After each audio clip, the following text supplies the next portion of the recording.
How's it going, everyone? In today's video, I'll show you on how you can create the greatest effect called the Starpunk Effect. So the first thing that I'm going to do is to create a new level. And then most commonly people use this specific effect right here. Now, of course, you could customize this effect to whatever you want to, but in my case, I'm going to be using this one. Now, basically, it will look something like this. Now, to make this easier, what you can do is to hit on the pause button and just click on the preview animation. So basically, it will then stop the animation entirely. So by doing this, we will be able to align the objects the way we want to. And then from here, you can just go ahead and copy and paste the object.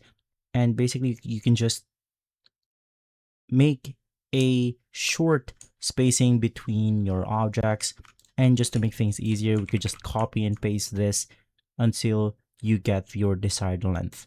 So let's just go ahead and do this until we have completed the length of our object right here. And then right after, you could just simply copy your design once again. And then we want to place this downwards right below the first design. So in my case, I'm just going to basically edit out the color of this object real quick. Of course, you could customize this to whatever you want to.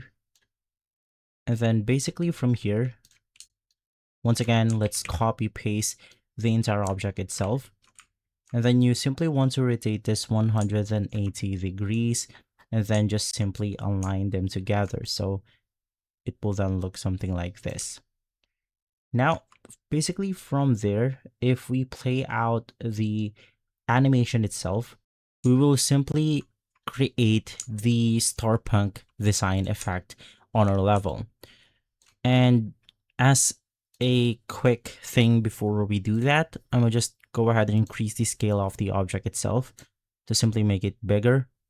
Now, as an additional side note, in order to make sure that your animation works properly, we have to put this custom effect. So you just want to click on Added Special, select Custom, and then you want to insert 226. And then if we play out the level, it should look something like this. And we have finally achieved the Starpunk effect on Geometry Dash. Of course, once again, you could customize this effect to whatever you want to. This is just the bare minimum of the effect itself. And so if this video has been helpful, leave a like, subscribe, and follow us for more videos like this. Thanks for watching.